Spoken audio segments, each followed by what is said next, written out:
We've got a problem with SERE, Human Rights Commission, and also Helen Suzman. Those are the organizations that we believe they were supposed to uphold the Constitution of South Africa, protect South African citizens.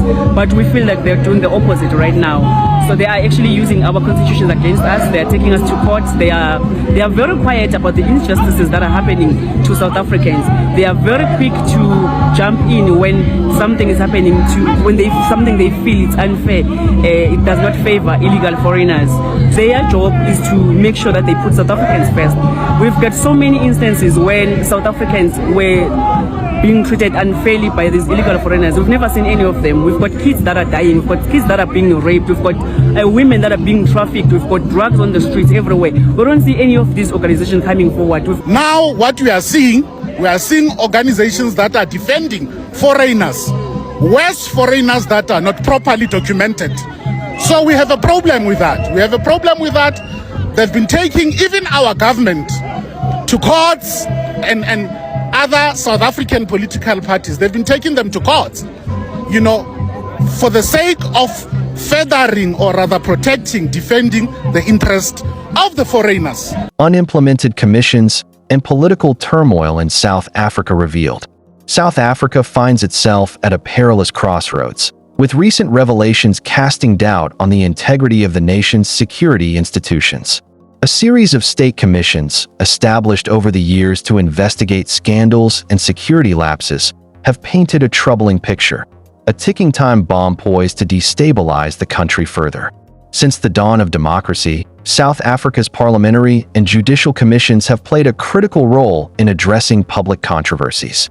Yet, many of their findings remain unimplemented, raising questions about political will and institutional commitment to reform. Last week, in a shocking media briefing, KwaZulu-Natal's top police official, Lieutenant Nhlanhla Mkhwanatsi, accused Police Minister Sintsom Chinu of being part of a criminal syndicate actively undermining efforts to combat crime.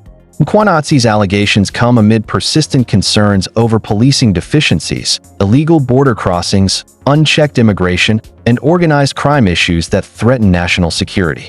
This week in Cape Town, Minister in the Presidency Khumbudzo Ntshavheni unveiled a redacted version of the country's National Security Strategy, NSS, and National Intelligence Estimate, NIE, documents for the current administration.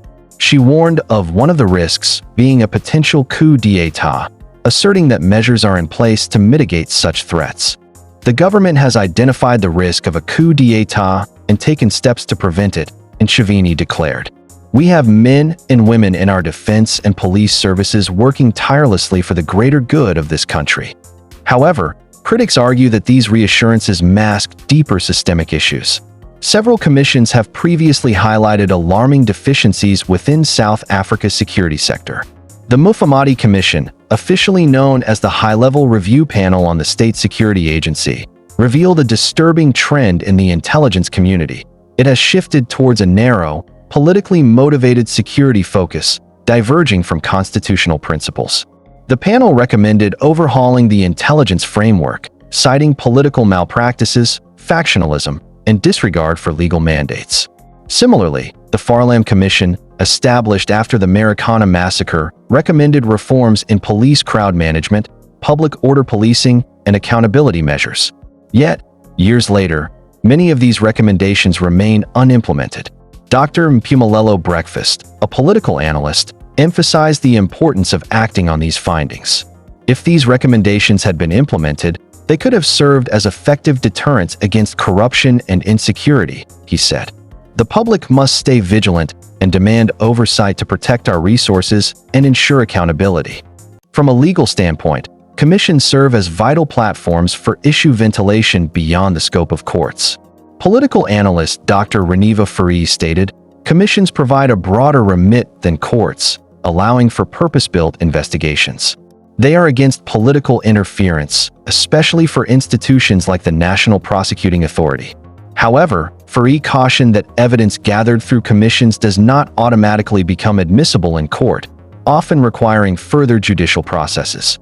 She stressed their role in laying the groundwork for law enforcement investigations. A report published by the South African Institute of International Affairs, SAA, in May 2024 echoed these sentiments, highlighting the quasi-judicial nature of commissions and their importance in safeguarding the rule of law amid political turbulence.